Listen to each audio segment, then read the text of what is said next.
Hello everyone, Owen from Even Star, facing in a different direction today because I've got a bit of clutter at the other end of the table. So welcome to the other view of my living area. This evening my topic is cold and flu, the natural essentials. So I wanted to talk about the 5 steps that I think you need to take to help yourself to recover as naturally as possible from any nasty winter viruses. And I will include some essential oils that I think are really good ones to use and how to use them when you've got a cold or flu-like symptoms. Just to let you know, in a couple of weeks I will do another similar topic, but it's going to be more about prevention, so how to boost your immune system naturally. So watch out for that in a couple of weeks. Next week, just to let you know quickly before I get into today's topic, so next week is actually Men's Health Week, and I'll be doing a case study next week, which is to talk about a particular client of mine who had some fantastic benefits from using Reiki to help him deal with work stress, and really amazing benefits, including just a fabulous increase in productivity and how he deals with his work situation overall. So join in next week for that one. But for today, we're talking about cold and flu, and also just before I get into that, on the topic of winter as well, I wanted to remind everybody that we've got our winter solstice event coming up in a couple of weeks. So with the beautiful Vicky from Vicky K Mind and Body, we're doing a yin yoga, meditation and Reiki circle to celebrate winter solstice. There are still a few places left, but again, I would really urge you, if you were thinking about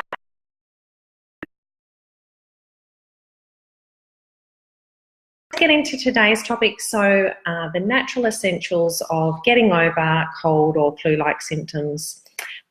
So I guess the whole point of me doing this is that I really wanted to make everybody really aware that taking over-the-counter cold and flu remedies can actually do you more harm than good. So it's that real soldier on mentality. And basically what you're doing when you're taking these kinds of medications is putting a band-aid over what's going on. So it might help you to carry on with your normal life, but the whole problem with that is that you get this kind of virus because your body is telling you to stop. There is just too much going on, and it could be in one area of your life or it could be in many, but it is a message from your body to stop. Over-the-counter cold and flu medications, we are not stopping. We're taking them so we can keep going. And in fact, this can often mean that the illness carries on for a lot longer than it would otherwise. And probably most people can think of a time when they've done that, they've felt like they had to keep going, they've taken that kind of medication, they kind of think they might beat it after a few days, but then a couple of weeks down the track, you actually come down with a much worse illness, which forces you to stay in bed. So it's all your body talking to you going, hello, hello, you need to stop, listen to me.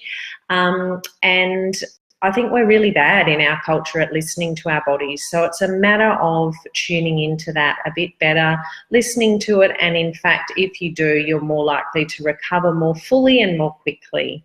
So I wanted to give you 5 steps that I think are really important, and really they are my 5-star wellbeing program. And they're, you know, what I love about this concept is that it's applicable to anything, whether you're trying to recover from something or you're just trying to make your well-being better overall. So the first thing is food. All our health begins in our gut, as I'm always saying. So I would really encourage you, when you are ill, to not take that as a reason to start eating really badly and digging into the fridge for just whatever you can find because you can't be bothered cooking. Obviously, ideally, get someone else to cook for you, but we really need to support our immune system. The bulk of our immune system is actually in our digestive system. So if we are not giving ourselves natural whole foods from the earth that our body recognizes as food, then that is going to really detract from how well your immune system works. So it's even more important when you're unwell than when you're not unwell. So the whole thing of chicken soup, it was definitely not an old wives' tale. Chicken soup is one of the best things that you can have when you're unwell and also when you're not unwell.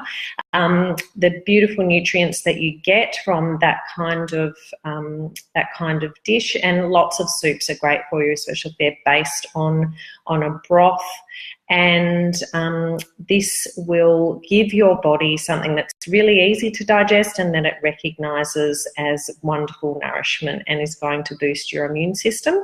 The other things are lots of fruits and vegetables are going to be good all the time, and try and make sure that you're getting the whole spectrum of the rainbow. So trying to eat fruits and vegetables of all different colours, which is going to be the best possible thing again for your immune system.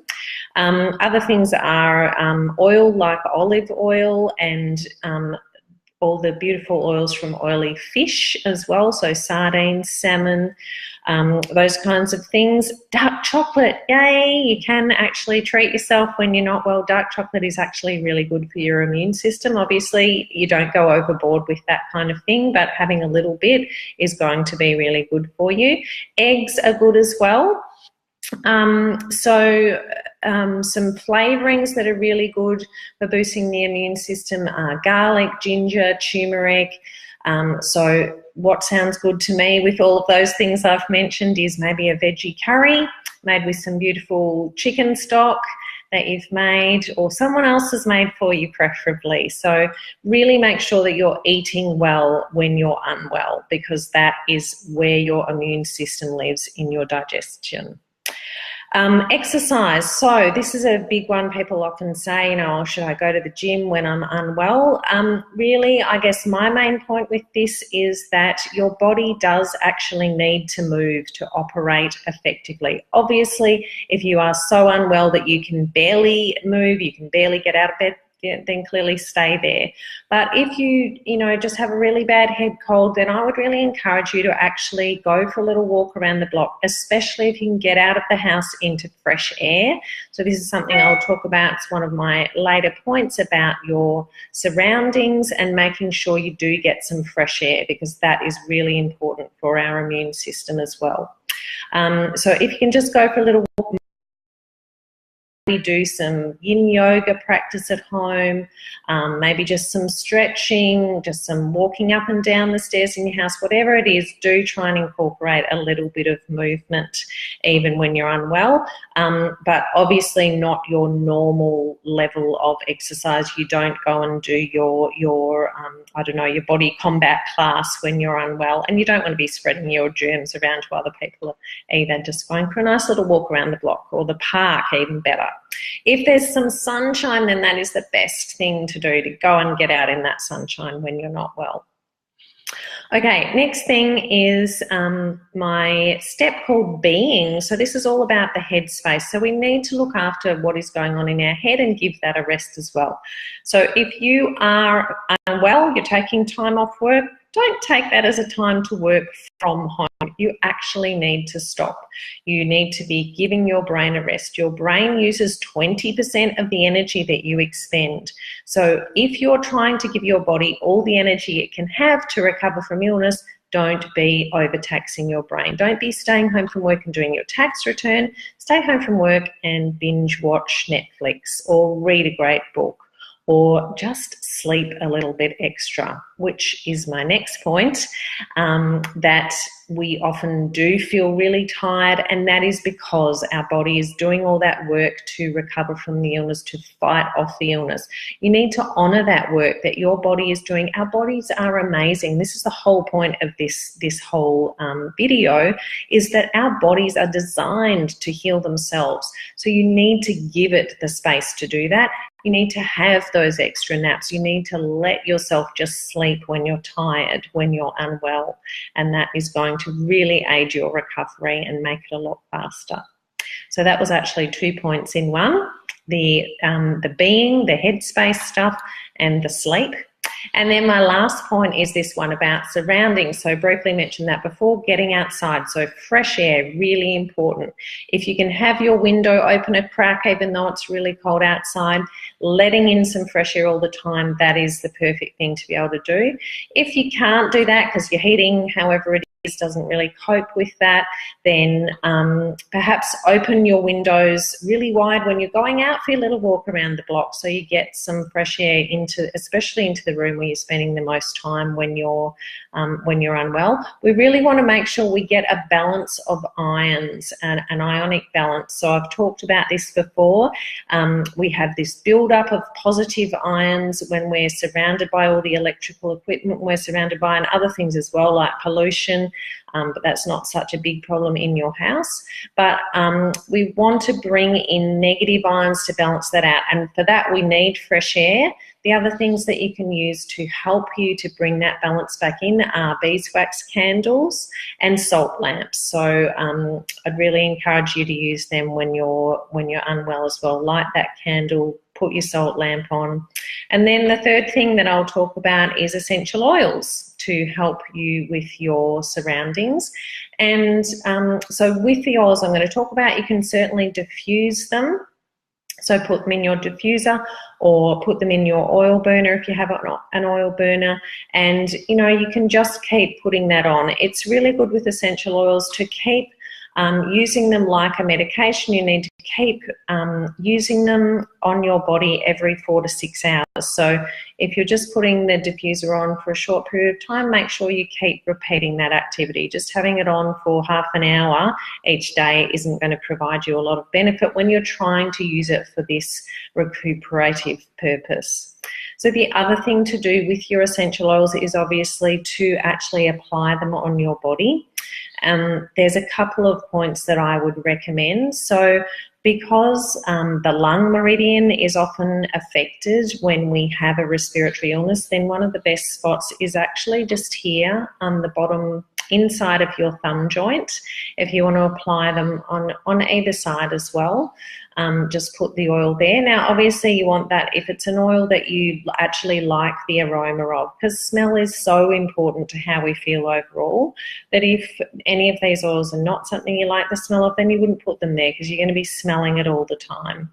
And if it was something you didn't like the smell of, you can always do my trick of putting it on the bottoms of your feet. Our pores there are really big. The oils get absorbed into your system really quickly through your feet, and it doesn't matter if you're not smelling them, because the oils are going to work on all those energetic levels by being absorbed into your system. So obviously the aromatic use is one way to use essential oils, but you don't have to do that if you want to put them on the bottoms of your feet.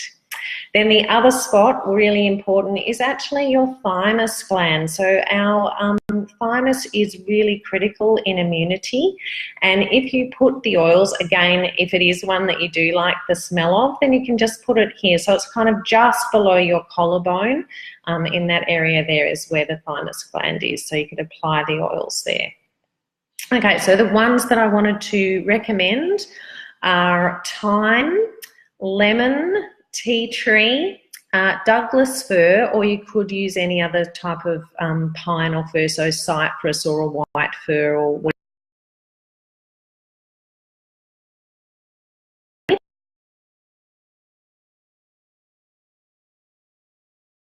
different properties, which I won't go into for each individual one, but they tend to be things like they're antibacterial, they're antiviral, antimicrobial. So that's going to be really great if you can diffuse them or burn them and have them in your surroundings of the room you're trying to recover from, and also help to prevent the spreading of germs to everybody else that you live with.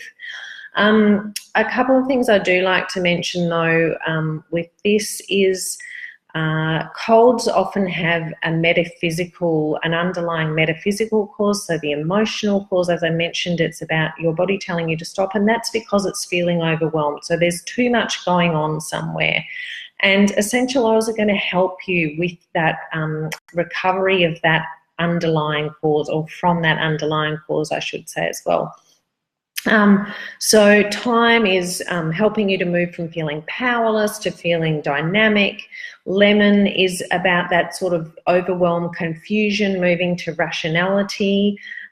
tea tree, removing intolerance. So it might be that something's going on in your life that's just making you really frustrated and intolerant, and it'll help you to move to feeling more understanding. The fir or pine is to help you move from feeling inadequate. So again, when we feel overwhelmed, we often feel inadequate. We automatically start into the negative self-talk. So that will help you to feel worthy again. And the eucalyptus is that just general overwhelm to feeling integrated and like everything's working as it's meant to work. So I love those ways that essential oils work on all those energetic levels, and I would really encourage you to use them. So that's like how Reiki works for us as well, that we don't have to understand that underlying cause, but the essential oils is going to help you to treat all of those things, and that's what we want to get to, and that's the total opposite of what your over-the-counter.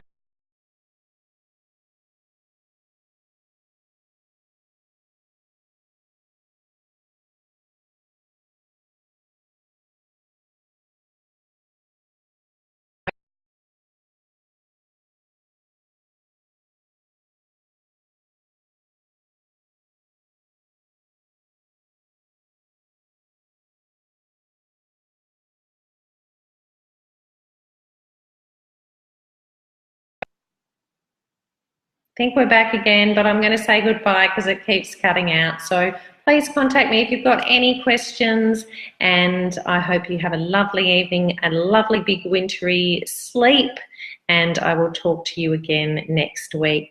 Be well.